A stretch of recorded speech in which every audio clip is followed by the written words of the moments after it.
जय हिंद दोस्तों, welcome back to the smart IAS foundation. You are watching Pre-Secure with me, Raj Gaurav. Before starting today's Pre-Secure, I would like again to pay homage to our beloved Zubin Da.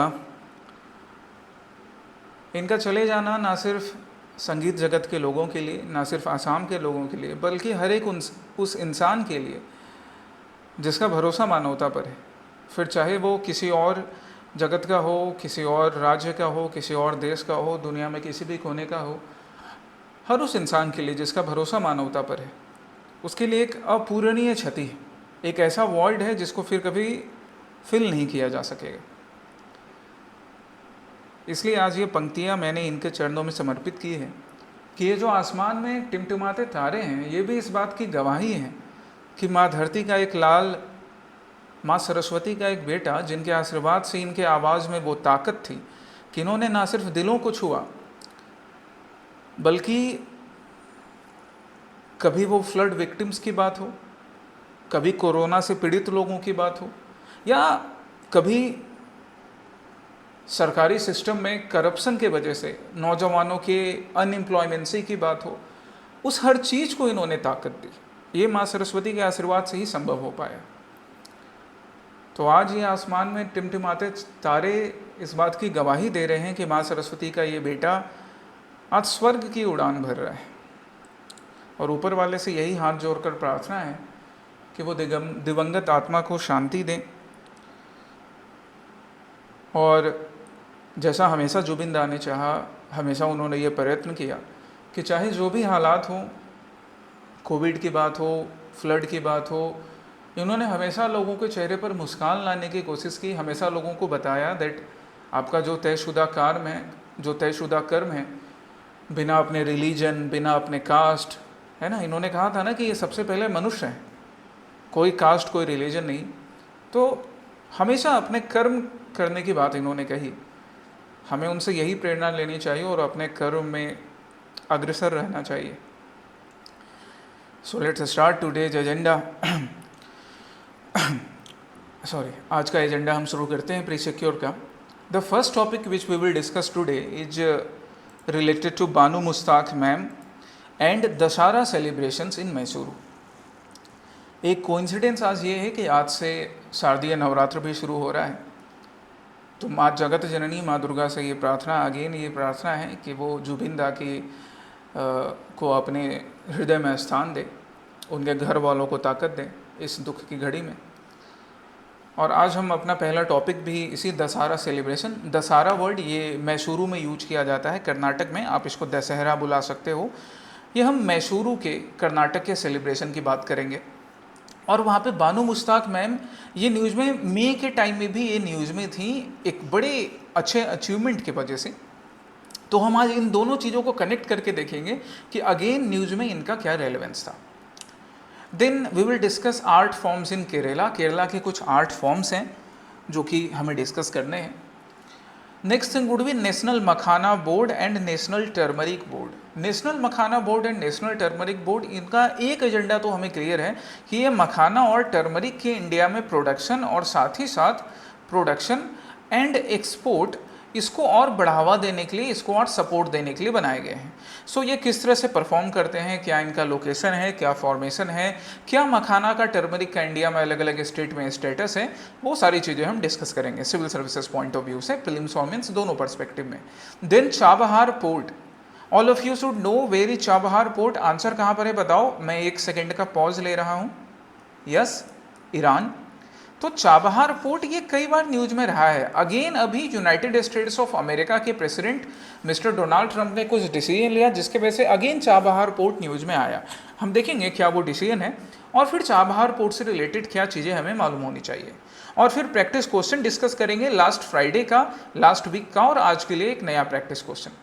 अच्छा, आज ये pre secure का session since सितंबर 2022 और 23 दोनों के लिए मैं एक साथ 23 को ही रिलीज कर पा रहा हूँ. सो मैं क्या करूँगा, इस वीक मंडे टू फ्राइडे वाले प्री सिक्योर को थोड़ा एक्सटेंड करके सैटरडे तक कर दूंगा, जिससे आपका जरा भी मिस नहीं होगा प्री सिक्योर का सेशन. ठीक है, चलिए.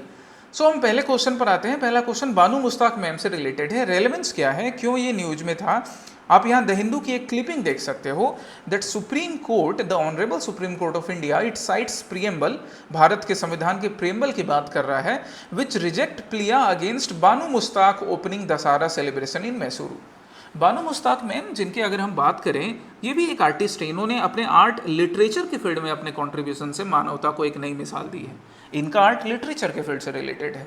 तो अभी कर्नाटक की सरकार ने मैसूरू में जो फेमस दशहरा सेलिब्रेशन होता है उसके इनॉग्रेशन के लिए इनको बुलाया। कुछ लोगों ने कर्नाटक हाई कोर्ट में और फिर सुप्रीम कोर्ट में एक PIL डाला कि since she belongs to Muslim community so she should not be allowed.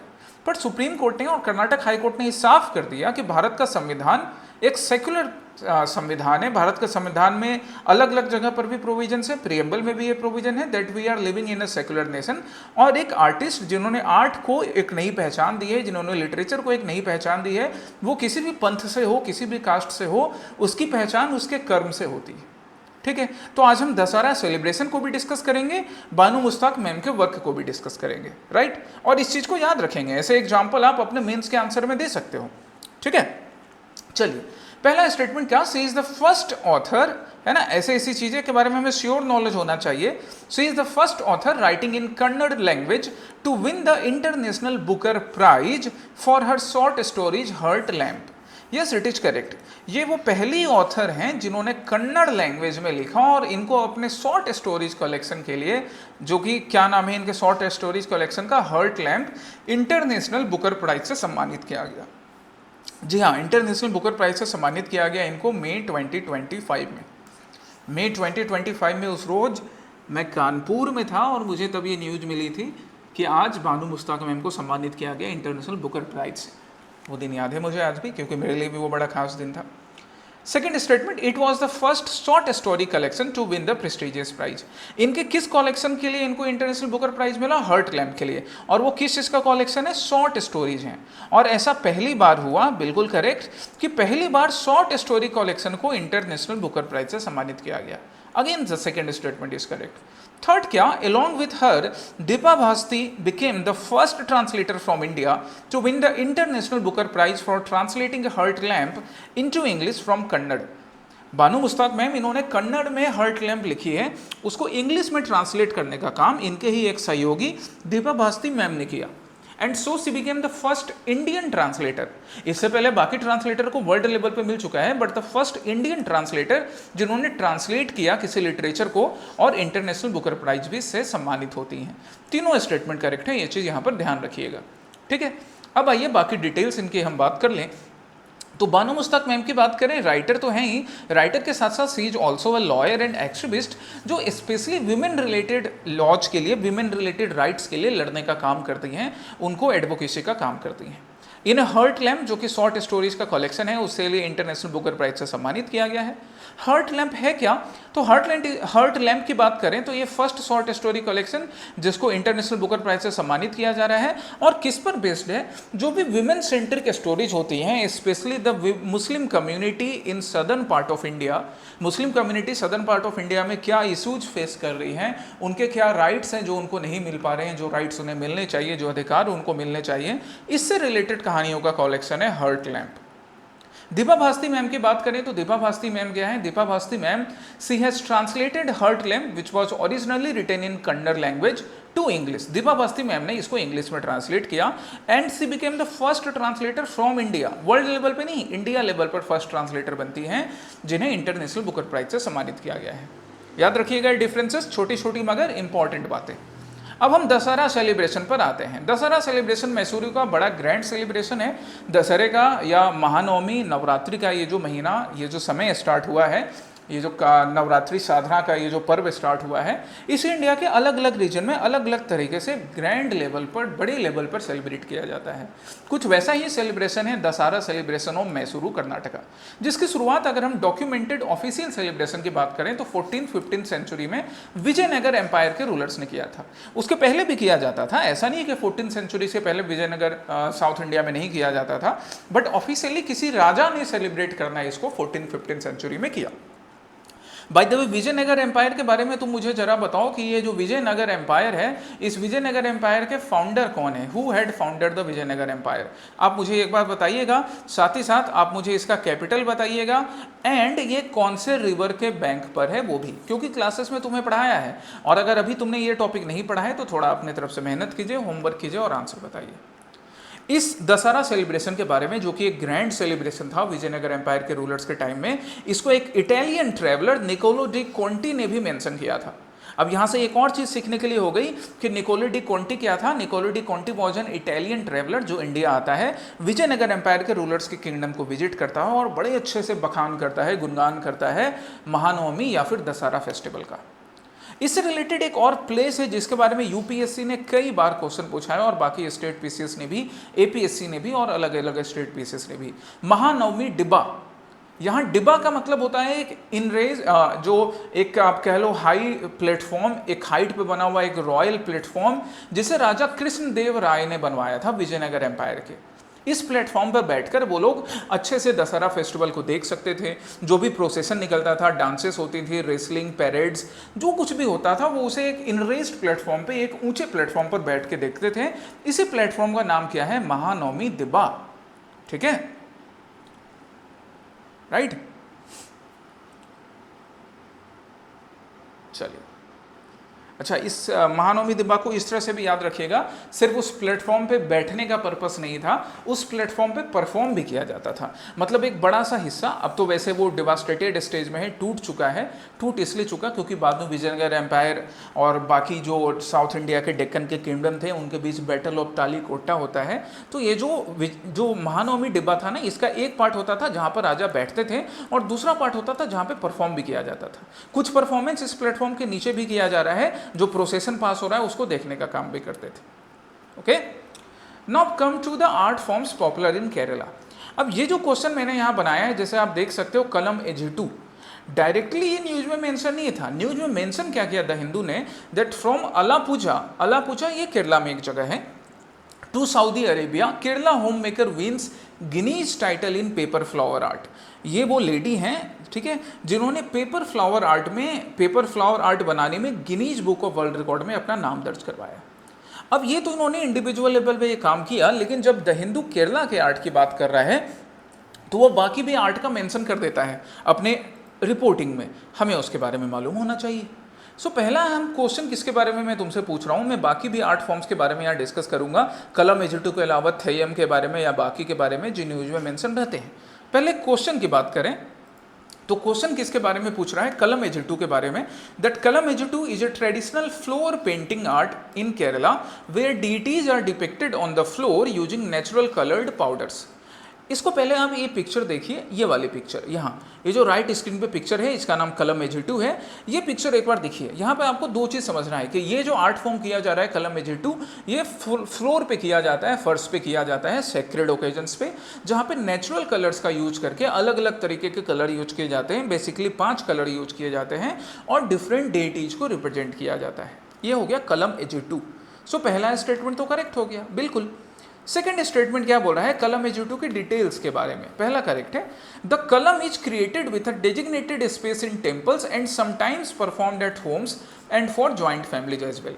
बिल्कुल, ये जो फोक आर्ट है केरला का, जहाँ पर फ्लोर पे ये ड्राइंग बनाई जाती है, रंगोली बनाई जाती है, अल्पना बनाई जाती है, अलग अलग हिस्सों में इसे अलग अलग नाम से बुलाया जाता है, वो टेम्पल्स में किया जाता था usually, but sometimes eight sacred occasions, home में भी या ज्वाइंट फैमिलीज अपने घरों में भी करने का काम करते हैं। Yes, correct, both the statements are correct है यार, करेक्ट ढूंढना था हमें। ठीक है, आइए अब हम कलम एजिटू की डिटेल्स पर चलते हैं। सो कलम एजिटू का एक बेसिक डिटेल के ये दो वर्ड यहाँ पर क्या है? पहला है कलम। कलम का मतलब यहाँ पिक्चर है। कलम का वैसे एक और मतलब होता है, कलम का मतलब पेन भी होता है, लेखनी भी होती है, पर यहाँ कलम का मतलब पिक्चर है। मतलब ये जो बनाया गया है drawing, this is referred as kalam, यहाँ पर इसको कलम बुलाया जा रहा है। ठीक है, एंड एजिटू मीन्स ड्राइंग और राइटिंग। ड्राइंग एंड राइटिंग, एजिटू का मतलब, ये दोनों मलयालम के मेनली वर्ड से मलयालम में इन दोनों का यूज किया जाता है। It is typically represented for deities such as Bhadrakali, Naga, Ayyappan, Vettakaram. जो भी अलग अलग डीटीज हैं, जैसे ये वेट्टकरन जो हैं, ये हंटर वर्जन है लॉर्ड शिव के। तो लॉर्ड शिव हो गए, माता पार्वती हो गई, बाकी जो नाग देवता हैं, इनसे रिलेटेड डिफरेंट फॉर्मेशंस को रिप्रेजेंट करने का काम कलम एजेटू में किया जाता है। बेसिकली 5 कलर्स यूज किए जाते हैं जिनको नेचुरल एलिमेंट से बनाया जाएगा। वाइट है, ग्रीन है, ब्लैक है, येलो है एंड रेड है। अलग अलग पर्पस को शोकेस करते हैं। टेम्पल्स में बेसिकली बनाया जाता था, बट ये सेक्रेड ओकेजन्स में लोग अपने घरों में भी ड्रॉ करते हैं कलम एजेटू को। ओके, दूसरा एक आर्ट फॉर्म जो इसके साथ ही न्यूज़पेपर में मेंशन था वो था थेयम। थेयम आप यहाँ देखिए, थेयम, अब इस चीज़ को देखकर आपको क्या आइडिया लगेगा कि ये क्या है भाई? तो थेयम एक टाइप का, आप इसको फोक डांस भी बुला सकते हो, ठीक है, साथ ही साथ एक रिचुअलिस्टिक परफॉर्मेंस भी बुला सकते हैं। कहाँ का? केरला का। सो पहला चीज़ तो ये कि what is theyyam? A folk dance and involving ritualistic performance in Kerala, जिसमें एक बड़ा एनर्जेटिक वे में आप डांसर के फेस को देखकर, इसके पोस्चर को देखकर अंदाजा लगा सकते हो कि एनर्जेटिक वे में डांस परफॉर्म किया जाएगा। कहाँ परफॉर्म किया जाता है? तो अगेन टेम्पल्स में भी और साथ ही साथ घरों में भी परफॉर्म किया जाएगा, ठीक है, डिफरेंट फेस्टिव ओकेजन्स पर। इसके अलावा भी केरला में और कुछ पॉपुलर आर्ट फॉर्म्स हैं जैसे कथकली एंड मोहिनी अट्टम। ये दोनों इंडिया के क्लासिकल डांस का पार्ट है। क्लासिकल डांस ऑफ इंडिया के पार्ट हैं मोहिनी अट्टम एंड कथकली। पढ़िए इनके बारे में, आर्ट एंड कल्चर की क्लासेस में पहले भी पढ़ाया है, आगे भी पढ़ाऊंगा, अभी थोड़ा आप इनके बारे में पढ़ सकते हो। And Pulluvan Pattu, this is another form of art present in Kerala. Read about them, थोड़ा ब्रीफली इनके बारे में पढ़िए, अगर समझ में नहीं आए तो मुझे बताना कमेंट सेक्शन में। Next is national makhana board. National makhana board, आप यहाँ पे आदरणीय प्रधानमंत्री जी का पिक्चर देख सकते हैं कि इन्होंने नेशनल मखाना बोर्ड, राष्ट्रीय मखाना बोर्ड की स्थापना कहाँ की? बिहार, इंडिया में, ठीक है, बिहार इंडिया में इन्होंने नेशनल मखाना बोर्ड की स्थापना की है। क्यों? क्योंकि बिहार मखाना के प्रोडक्शन में सबसे लीडिंग स्टेट है, लेकिन प्रोडक्शन में लीडिंग है, एक्सपोर्ट में नहीं है। And that's why the government of Bihar as well as the people of Bihar they were willing कि मखाना प्रोडक्शन के साथ साथ मखाना का एक्सपोर्ट, मखाना से रिलेटेड इकोनॉमी और मखाना फार्मिंग में जो लोग भी फार्मर्स इन्वॉल्व हैं उनकी ज़िंदगी में बेहतर बदलाव हो सके। पहला स्टेटमेंट क्या? The board will promote production and new technology development, strengthening post harvest management, promote value addition and processing and facilitate market export and brand development in makhana. सारी अच्छी बातें थी कि ना सिर्फ मखाना का प्रोडक्शन बल्कि मखाना का पोस्ट हार्वेस्ट मैनेजमेंट, एक्सपोर्ट तक, वैल्यू एडिशंस जो भी चेन है उसको सपोर्ट करने से लेकर ब्रांडिंग में, डेवलपमेंट में, सब में हेल्प करेगा नेशनल मखाना बोर्ड। सही है। मखाना plant is found in salt water through South and Southeast Asia and also being referred as black diamond। वैसे एक बात सही है, ये जो मखाना है ना बड़ा हेल्दी होता है, तुम सबने खाया भी होगा, आप यहाँ पे पिक्चर देख सकते हो। इसको ना ब्लैक डायमंड भी बुलाया जाता है। अब तुम बोलोगे सर ये तो सफ़ेद है, वाइट है, ब्लैक डायमंड क्यों बुलाएंगे? क्योंकि बाबू इसके ऊपर ना कभी कभी आप पैकेट में भी लाओगे तो एक ब्लैक कलर का वो आउटर लेयर रहता है ना, सिंस ब्लैक कलर के इस आउटर लेयर में रहता है, लेकिन जब हम उस ब्लैक कलर के आउटर लेयर को हटा देते हैं तो ये वाइट कलर का चमकीला जो हमें मखाना दिखता है, क्रिस्पी सा, दैट्स वाई इसको हम क्या बुलाते हैं? ब्लैक डायमंड भी बुलाते हैं। याद रखें ये चीज़ भी, ठीक है, ब्लैक डायमंड। और south and south east Asia इस रीजन में मिलता भी है, but not in salt water. Fresh water में मिलेगा, सॉल्ट वाटर में नहीं। वैसे भी जब बिहार लीडिंग प्रोड्यूसर है तो बिहार में सॉल्ट वाटर कहाँ से मिलेगा? कोस्टल रीजन में नहीं है ना। सो सेकंड स्टेटमेंट रॉन्ग हो गया। ये छोटी छोटी मगर इंपॉर्टेंट बातें ध्यान रखनी है, सॉल्ट वाटर, फ्रेश वाटर जैसी, ठीक है। थर्ड क्या? मिथिला मखाना। मिथिला इज द रीजन इन बिहार जहाँ से हमारी देवी सीता थी, यहीं देवी सीता का जन्म हुआ था, है ना, राजा मिथि के नाम पर पड़ा इस जगह का नाम मिथिला। मिथिला मखाना was referred as geographical indication tag, conferred as geographical indication tag GI tag in 2022. Yes, it is correct. So 1 and 3 are correct only, हमें correct ढूंढना था, C आंसर होगा इसका, ठीक है। लेट्स रीड मोर अबाउट मखाना। इसको इंग्लिश में हम फॉक्स नट के नाम से भी बुलाते हैं और एक दूसरा नाम ब्लैक डायमंड दिया जाता है। फ्रेश वाटर पॉन्ड्स में साउथ ईस्ट एशिया वाले रीजन्स में मिलेगा। दिस इज वेरी न्यूट्रिशियस, काफ़ी हेल्दी होता है, जिसमें कार्बोहाइड्रेट, प्रोटीन्स एंड मिनरल्स मिलते हैं और कोई भी नुकसान आपके हेल्थ को नहीं होगा। दैट्स व्हाई न्यूट्रियस स्नैक्स के रूप में, मेडिसिन के रूप में भी इसका इस्तेमाल होता है। कौन सी क्लाइमेटिक कंडीशन जरूरी है इसके प्रोडक्शन के लिए? याद रखो, ये सब फिल्म्स में बहुत इंपॉर्टेंट हो जाते हैं, बहुत इंपॉर्टेंट है। तो ट्रॉपिकल एंड सब ट्रॉपिकल रीजन में ग्रोथ होगा। ऑब्वियसली बिहार, आसाम, पंजाब, इन सब रीजन में, पंजाब में तो प्रोडक्शन इसका बेसिकली नहीं होता है, बिहार हो गया, आसाम हो गया, बंगाल हो गया, उत्तर प्रदेश, इन सब रीजन में इसका अच्छा खासा प्रोडक्शन होता है। टेम्परेचर रेंज क्या चाहिए 20 टू 35 डिग्री सेंटीग्रेड, ह्यूमिडिटी चाहिए 50 टू 90% का, and rainfall between 100 to 250 centimetre. ये सारी चीज़ें ना आपको इस रीजन में मिलेंगी, स्पेशली जो सबसे लार्जेस्ट प्रोड्यूसर है बिहार, वहाँ पर जरूर। तो ये क्लाइमेटिक कंडीशन से याद रखना, कई बार टी का क्लाइमेटिक कंडीशन, कॉफ़ी के क्लाइमेटिक कंडीशन पे क्वेश्चन पूछा जा चुका है। Okay, next is national makhana board. National makhana board की हम बात करें तो अभी अभी इसका एस्टेब्लिशमेंट बिहार में किया गया, सो दैट बिहार जो कि 90% ऑफ मखाना प्रोडक्शन करता है कंट्री का, लेकिन फिर भी एक्सपोर्ट नहीं कर पा रहा है। एक्सपोर्ट की बात करें तो Punjab and Assam are the leading largest exporter of makhana. So Bihar में अब लोगों को, बिहार के सरकार को इस पर वर्क करने की जरूरत है कि प्रोडक्शन तो 90% कर रहे हैं बट एक्सपोर्ट नहीं कर पा रहे, इकोनॉमिक एडवांटेज नहीं मिल रहा है। जीआई टैग भी मिला हुआ है 2022 से। प्रमोशन करने के लिए नेशनल मखाना बोर्ड ने कुछ सजेशंस भी दिए, जैसे high yielding variety of makhana seeds, स्वर्ण वैदेही एंड सबोर मखाना 1। वैदेही वैसे किनका नाम है, किनको वैदेही के नाम से बुलाया जाता है, जरा मुझे बताएं कमेंट सेक्शन में, किनको वैदेही के नाम से बुलाया जाता है। हिंट इसी सेशन में अवेलेबल है। Next is national turmeric board. National turmeric board, आप यहाँ डाउन टू अर्थ का क्लिपिंग देख सकते हो, साथ में ऑनरेबल यूनियन होम मिनिस्टर को देख सकते हो कि union home minister national turmeric board का इनॉग्रेशन कर रहे हैं। यहाँ पे छोटे शब्दों में लिखा हुआ है, जिसको मैं आगे बड़ा करके लिख ही दूंगा, निजामाबाद तेलंगाना। तो निजामाबाद तेलंगाना में ये नेशनल टर्मरिक बोर्ड, जिसको गोल्डन स्पाइस बुलाया जाता है। तो कुछ कुछ चीज़ें आपको याद रखनी है, मखाना को ब्लैक डायमंड एंड टर्मरिक को गोल्डन स्पाइस, इसका बोर्ड की स्थापना कर रहे हैं। अब पहले क्वेश्चन देखते हैं प्रीसिक्योर के थीम के अकॉर्डिंग, फिर डिटेल पर जाएंगे। पहला स्टेटमेंट क्या, the central government also establish the national turmeric board in January 2025 in Lucknow Uttar Pradesh. ना दादा ना, लखनऊ में नहीं, तेलंगाना में, निजामाबाद तेलंगाना में। सो फर्स्ट रॉन्ग हो गया और इनकरेक्ट ढूंढना है हमें, ध्यान दो। India is the largest producer, consumer and exporter of turmeric in the world. Yes, India largest producer, consumer and exporter है टर्मरिक का। ध्यान दो इन बातों पर, ठीक है। Maharashtra, Telangana and Tamil Nadu are the leading producers of turmeric in India. Again it is correct, और वो भी एक रीजन था कि तेलंगाना में नेशनल टर्मरिक बोर्ड की स्थापना की गई। सो इनकरेक्ट ढूंढना है, आंसर होगा सी 1 ओनली। अगर करेक्ट ढूंढना होता तो 1 एंड 3 ओनली हम ढूंढते, खैर 1 एंड 3 सॉरी 2 एंड 3 ओनली ढूंढते, बट करेक्ट नहीं ढूंढना है, इनकरेक्ट ढूंढना है ना। ये सारी चीज़ें एग्जाम में बड़ी ध्यान रखना, गलती से 2 एंड 3 चूज करके मत आ जाना, इनकरेक्ट ढूंढना था। चलिए अब हम नेशनल मखाना बोर्ड से आगे निकलकर नेशनल टर्मरिक बोर्ड में आते हैं। तो नेशनल टर्मरिक बोर्ड की स्थापना ऑनरेबल यूनियन होम मिनिस्टर ने ministry of corporation Shri Amit Shah ji ने कहाँ पर की, तेलंगाना में, right, with a target of achieving $1 billion in turmeric exports by 2030। Target ये रखा गया है कि $1 बिलियन टर्मरिक एक्सपोर्ट हम करेंगे, कब तक, 2030 तक। क्यों भाई, बिकॉज यहाँ देखो, India is the largest producer, exporter and consumer of turmeric.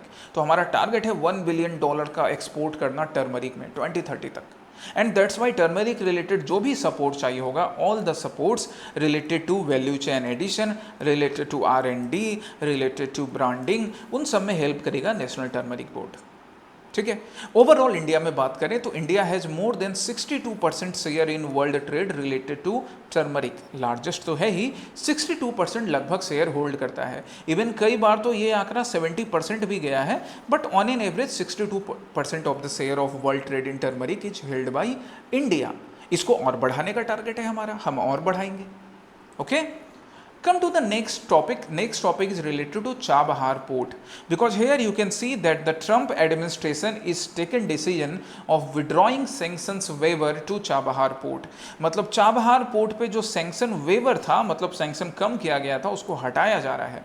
What it means for India, अब इसका इंडिया ईरान रिलेशन में क्या इम्पैक्ट पड़ेगा, इंडिया के चाबहार पोर्ट में जो इंटरेस्ट हैं क्या इम्पैक्ट पड़ेगा, वो इंडियन एक्सप्रेस ने इस आर्टिकल में डिस्कस किया। अब हम चाबहार से रिलेटेड ये क्वेश्चन करते हैं और फिर बाकी इम्पैक्ट इसके पढ़ेंगे। पहला क्या, it is located on the north western coast of Iran. इस चीज का आंसर करने के लिए तुम्हें चाहिए map. Here you can look at the map कि क्या ये नॉर्थ ईस्टर्न कोस्ट पे मेंशन है, क्या था स्टेटमेंट में, नॉर्थ वेस्टर्न लिखा था मैंने, तो क्या नॉर्थ वेस्टर्न पर मेंशन है। चलो आंसर ढूंढते हैं। ये रहा ईरान, है ना। और ईरान में आप अगर चाबहार ढूंढोगे तो वो ना यहाँ पड़ता है, जैसे उसको मैंने इस वाले मैप में यहाँ दिखा रखा है, यहाँ ये गल्फ ऑफ ओमान के ऊपर, यहाँ गल्फ ऑफ ओमान दिख रहा है, यहाँ है चाबहार, ठीक है, here is Chabahar, Chabahar port. तो ये ईरान का क्या नॉर्थ वेस्ट हुआ क्या? इसको नॉर्थ वेस्ट बोलेंगे? नहीं ना, कौन सा पार्ट हो जाएगा? South east, right, this is south east of Iran. So पहला स्टेटमेंट रॉन्ग हो गया। और अब एक बार फिर से मैप को देख लीजिए, यहाँ पे चाबहार है साउथ ईस्ट पॉइंट पर, gulf of Oman, Arabian sea, right. Iran इधर कैस्पियन सी के पास भी ईरान के पोर्ट्स होंगे, कैस्पियन सी वाला इधर पार्ट हो गया, राइट। इधर बुशेर है, पर्सियन गल्फ है, अच्छे से इनको एक बार देख लो। चलिए, पहला स्टेटमेंट रॉन्ग हो गया कि नॉर्थ वेस्ट में नहीं साउथ ईस्ट में चाबहार है, राइट। दूसरा क्या, और करेक्ट ढूंढना है हमें यहाँ। It is Iran's only oceanic port and a vital link for India to access Afghanistan and Central Asia. Again फिर से हम चलेंगे मैप पर कि क्या ये ईरान का इकलौता ओशियनिक पोर्ट है?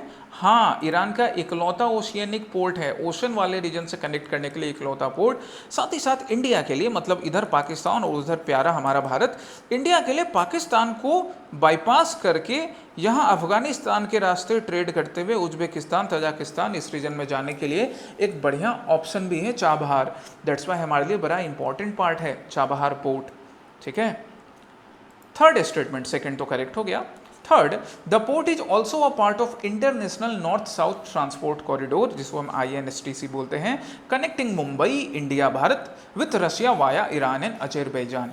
Yes, it is correct. That's why India के लिए इतना इंपॉर्टेंट है कि जो INSTC है, international north south transport corridor है, अर्थात मुंबई को रसिया से कनेक्ट कर पाना इस रास्ते से पॉसिबल हो पाएगा। 2 and 3 आर करेक्ट हेयर। अगर हम करेक्ट की बात करें तो 2 and 3 करेक्ट स्टेटमेंट हो गया, ठीक है। मैप मैंने तुम्हारे साथ अटैच कर दिया है, मैप पे ध्यान देना है। सो चाबहार पोर्ट की बात करें तो it is located on the south eastern coast of Iran and play a very important role, not only for trade perspective बल्कि ऑल्सो स्ट्रेटजिकल परस्पेक्टिव से भी, क्योंकि पाकिस्तान को अगर बाईपास करके हमें इधर ट्रेड करना है ना, तो हमें ये वाला रीजन चाहिए, चाबहार पोर्ट चाहिए, ठीक है। ईरान का ये इकलौता ओशियानिक पोर्ट है और अफगानिस्तान एंड सेंट्रल एशिया को इंडिया से कनेक्ट करने के लिए बड़ा स्ट्रेटजिक रोल प्ले करता है, राइट। स्पेशली अगर international north south transport corridor की बात करें, जो कि मुंबई को रसिया से कनेक्ट कर रहा है वाया ईरान एंड अजरबैजान और ईरान के रास्ते रसिया को कनेक्ट करना। India operates part of the port through Shahid Beheshti terminal. जहाँ पे चाबहार पोर्ट का एक पार्ट इंडिया ऑलरेडी ऑपरेट भी कर रहा है शाहिद बहेश्ती टर्मिनल से। इट मीन्स अगर यूएसए ने यहाँ पे फिर से सैंक्शंस लगा दिए तो हमें फिर से थोड़े नए रास्ते तलाशने पड़ जाएंगे। खैर, देखते हैं आगे दुनिया में क्या होता है। International transport and transit corridor agreement की बात करें तो इसको चाबहार एग्रीमेंट के नाम से भी बुलाया जाता है, जो इंडिया, ईरान और अफगानिस्तान के बीच साइन किया गया। As per this the Indian company, Indian Ports Global Limited company, right, उन्होंने क्या किया, through its wholly owned subsidiary India Ports Global Chabahar Free Zone के through they took over operations of the Chabahar port in December 24, 2018। कहने का मतलब अर्थात कि दिसंबर 24, 2018 को India Ports Global Limited company ने चाबहार पोर्ट के एक हिस्से को ऑपरेशन करने के लिए, जो मैंने बताया ये वाला हिस्सा शाहिद बहेश्ती टर्मिनल, इसे एक्वायर किया है, यहाँ पे ऑपरेट करना शुरू कर दिया है। यहाँ पे एक चाबहार फ्री जोन का भी डेवलपमेंट किया जा रहा है, जहाँ पे इंडियन इन्वेस्टर्स अलग अलग चीज़ों में इन्वेस्ट करेंगे। जैसे एक क्रिकेट स्टेडियम भी बनाने की बात हो रही है BCCI के सपोर्ट से। ये बात चल रही है कि BCCI यहाँ चाबहार फ्री जोन में एक क्रिकेट स्टेडियम बनाएगा, जिससे ईरान के लोग भी क्रिकेट प्ले कर सकें। ये सब जो हमारा नॉट सो प्यारा पड़ोसी मुल्क पाकिस्तान है ना, जो गुंडागर्दी करते रहता है, टुच्चई करते रहता है, उसके ऊपर नकेल कसने के लिए, ठीक है। बाकी एक कंसर्न की बात है, एक स्पेशल नोट यहाँ पर है। ये स्पेशल नोट याद रखो कि चाबहार के बगल में ही है ग्वादर पोर्ट, जो किसके अंडर पड़ता है, China's belt and road initiative and Pakistan economic corridor. तो चाबहार एंड ग्वादर पोर्ट की जो क्लोज प्रॉक्सिमिटी है, इसको ध्यान में रखते हुए Chabahar is very important for us, क्योंकि ग्वादर पाकिस्तान और चाइना के कंट्रोल में है। और अगर चाबहार से हमारा कंट्रोल कम हो जाएगा तो हम इस रास्ते ट्रेड करने में हमारी बड़ी मुश्किल होने वाली है, ठीक। चलिए अब हम प्रैक्टिस क्वेश्चन पर आते हैं। तो लास्ट प्री सिक्योर के सेशन में फ्राइडे को जो मैंने तुम्हें पहला प्रैक्टिस क्वेश्चन दिया था वो था एक्सरसाइज युद्ध अभ्यास के ऊपर। क्या है exercise Yudh Abhyas? It is a joint military exercise aiming to enhance interoperability, readiness and cooperation between Indian and US army. Yes, it is correct. Indian and US army के बीच कोऑपरेशन, रेडीनेस, मिशन रेडीनेस को बढ़ाने के लिए exercise Yudh अभ्यास किया जा रहा है। कब से किया जा रहा है? तो इसका ना ये वाला 21st एडिशन है। 2004 से ही एक्सरसाइज युद्ध अभ्यास किया जा रहा है। मतलब it did not start in 2011। Third statement wrong हो गया। काउंटर इंसर्जेंसी एंड बाकी सारी चीज़ों को टैकल करने के लिए बिल्कुल है, बट 2011 से नहीं। कब से? 2004 से। इसका 21st एडिशन है ये वाला, ठीक है। This years exercise is being held at fort Wainwright Alaska. बिल्कुल, ये साल जो एक्सरसाइज युद्ध अभ्यास है वो फोर्ट वेनराइट अलास्का में किया जा रहा है। सो अगर करेक्ट की बात करें तो 1 and 2 only are the correct statement. दूसरा प्रैक्टिस क्वेश्चन था नेचर 2030 प्रोग्राम से रिलेटेड। Nature 2030 programme, it is a programme of IUCN, international union for conservation of nature, जिसके रेड लिस्ट के बारे में आप रेगुलरली पढ़ते हो। रेड लिस्ट स्पीसीज के बारे में वो IUCN का ही है। सो IUCN का एक अनदर प्रोग्राम है जिसको हम नेचर 2030 प्रोग्राम बोलते हैं, जिसका मेन एजेंडा है UN का जो भी सस्टेनेबल डेवलपमेंट हम गोल्स की बात कर रहे हैं या बायोडाइवर्सिटी टारगेट्स की बात कर रहे हैं, इसको किस तरह से फुलफिल किया जा सके ग्लोबल लेवल पर, इसे इंश्योर करना। Both the statements are correct here, दोनों स्टेटमेंट्स यहाँ पर करेक्ट हैं, ठीक है। अब ये रहे आपके आज के लिए पहले प्रैक्टिस क्वेश्चन। अभी रिसेंटली इंडिया के एक एक्टर को, इंडिया के सदर्न पार्ट से बिलोंग करने वाले, जिन्होंने इंडिया के अलग अलग फिल्मी इंडस्ट्री में, चाहे वो हिंदी हो, मलयालम फिल्म इंडस्ट्री हो या फिर तमिल या तेलुगु फिल्म इंडस्ट्री में इन्होंने अपना योगदान दिया, स्पेशली मलयाली फिल्म इंडस्ट्री में, तो उन्हें दादा साहेब फाल्के अवार्ड से सम्मानित किया गया है। अब आपको दादा साहेब फाल्के अवार्ड के बारे में ढूंढना है, साथ ही साथ जिन एक्टर को सम्मानित किया है वो भी मुझे कमेंट करके बताओगे और इसका आंसर करोगे। दूसरा प्रैक्टिस क्वेश्चन है रिलेटेड टू गैलेथिया बे, गैलेथिया बे के बारे में। ये दोनों आपके आज के प्रैक्टिस क्वेश्चंस हो गए। इससे आपके वर्ल्ड मैप का एक्सरसाइज हो जाएगा। दूसरा, दादा साहेब फाल्के अवार्ड से आपका जनरल नॉलेज भी अपडेट हो जाएगा। ओके, फिर हम next practice session, next pre secure के सेशन में मिलेंगे। अपना ख्याल रखो, राइट, अपनी पढ़ाई भी जारी रखो, अपने कर्म को पूरा करो। सो टेक केयर, जय हिंद।